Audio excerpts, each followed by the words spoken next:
ബംഗ്ലാദേശിലെ ശാക്തേയ ഉപാസന പോലെ കൊടുങ്ങല്ലൂരിലെ കോഴിവെട്ട് പുനഃസ്ഥാപിക്കേണ്ടതല്ലേ? ഇവിടെ കോഴിവെട്ട് പുനഃസ്ഥാപിക്കേണ്ടതാണോ അല്ലയോ എന്ന് പറയുന്നത് ചിദാനന്ദപുരസ്വാമി അല്ല. പക്ഷേ ഒന്നിലേക്ക് നിങ്ങളുടെ ശ്രദ്ധ ആകർഷിക്കുകയാണ്. ഹിന്ദുധർമ്മം എന്ന് പറഞ്ഞാൽ അത് ഏകതാനമല്ല, വൈവിധ്യങ്ങളാണ്. വൈവിധ്യങ്ങൾ ഒരിക്കലും വൈരുദ്ധ്യങ്ങളല്ല. വൈവിധ്യങ്ങളെ ശക്തിയായി കരുത്തായി മനസ്സിലാക്കിയതാണ് ഹിന്ദുധർമ്മം. ഇവിടെ സാത്വിക പൂജകളുണ്ട്, രാജസിക പൂജകളുണ്ട്, താമസിക പൂജകളുണ്ട്. സാത്വിക, രാജസിക, താമസിക ദേവതകളുണ്ട്, അതിൻ്റെ വിധാനങ്ങളുണ്ട്. അതെല്ലാം വേണം. സാത്വികം മാത്രം പോരാ, രാജസികം മാത്രം പോരാ, താമസികം മാത്രം പോരാ.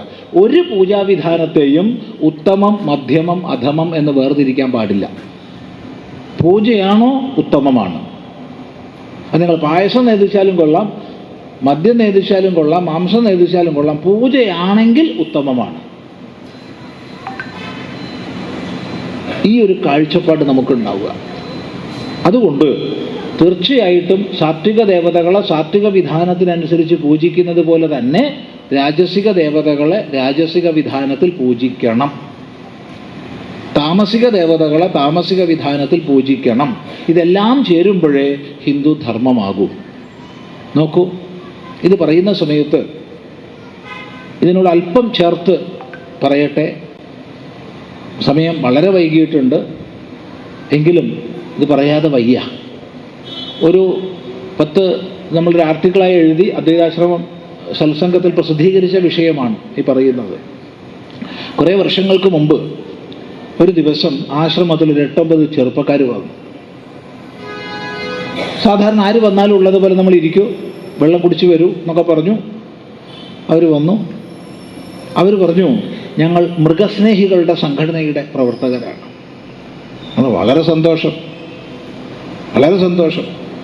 അപ്പം ക്ഷേത്രങ്ങളിലെ ഈ ആനകളെ പീഡിപ്പിക്കുന്നതിനെക്കുറിച്ച് അങ്ങയുടെ ഒരു പ്രഭാഷണം ഞങ്ങൾ കേട്ടു. അത് കേട്ടിട്ട് സന്തോഷം ആയിട്ട് വന്നതാണ് ഇവിടെ അങ്ങയെ കാണാൻ. നമുക്ക് ഒന്നിച്ച് സഹകരിച്ച് പ്രവർത്തിക്കണം.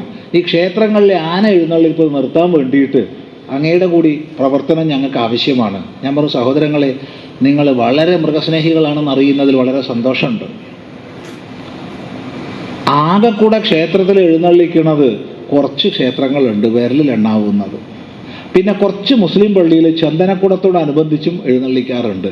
അത്രയല്ലേ ഉള്ളൂ. അതവിടെ നിൽക്കട്ടെ, നമുക്കൊന്നിച്ച് പോകാന്നേ.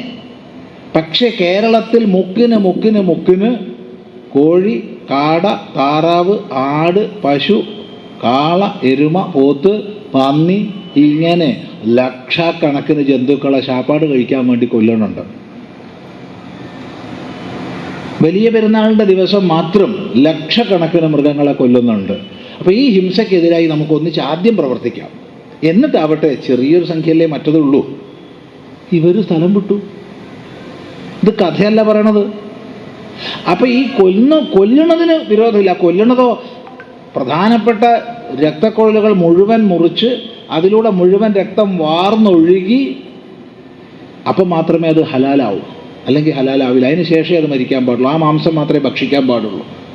ഒരു പ്രശ്നവുമില്ല. അതൊരു മൃഗസ്നേഹിയുടെ വിഷയമല്ല. തീർച്ചയായിട്ടും ആനകളെ പീഡിപ്പിക്കുന്ന ആൾക്കാരുണ്ട്, അത് എതിർക്കപ്പെടേണ്ടതാണ്. എന്നാൽ സ്വന്തം മക്കളെ പോലെ ആനകളെ സ്നേഹിച്ച് പരിപാലിക്കുന്ന പാപ്പാന്മാരും ആന ഉടമസ്ഥന്മാരും ഉണ്ട്. അത് കണ്ടില്ലെന്ന് നടിക്കാനും പാടില്ല. ഒരത്യാചാരവും നാട്ടിൽ നടക്കാൻ പാടില്ല. എന്തിൻ്റെ പേരിൽ നടന്നാലും നമ്മൾ എതിർക്കണം. പക്ഷേ നന്മയെ കണ്ടില്ല നടിക്കരുത്. നോക്കൂ, ഒരു ക്ഷേത്രത്തിൽ അല്ലെങ്കിൽ അവനവൻ്റെ ആരാധനയുടെ ഭാഗമായിട്ട് ഒരാളൊരു കോഴിയെ കൊന്നാൽ നിയമപ്രകാരം അയാൾ അറസ്റ്റ് ചെയ്യും. എന്നാൽ മനുഷ്യന് കഴിക്കാൻ വേണ്ടി 1000 കൊന്നാലും ഒരു പ്രശ്നമില്ല. എനിക്ക് കഴിക്കാം, എൻ്റെ ഇഷ്ടദേവതയ്ക്ക് സമർപ്പിച്ചുകൂടാന്ന് പറഞ്ഞാൽ എന്താ ഇതിൻ്റെ യുക്തി? രണ്ടാമത്, ഇവിടെ എറണാകുളത്താണല്ലോ നമ്മുടെ ബഹുമാനപ്പെട്ട ഹൈക്കോടതി. അവിടെ തന്നെ എടപ്പള്ളിയിൽ എത്ര കോഴീനെ ആഴ്ച കൊല്ലുന്നുണ്ട്?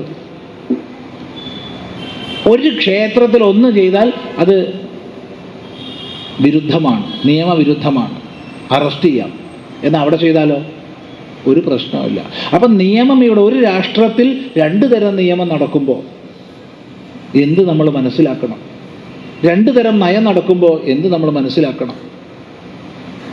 അതുകൊണ്ട് ഉണരുക എന്ന് മാത്രമേ ആ വിഷയത്തിൽ പറയാനുള്ളൂ.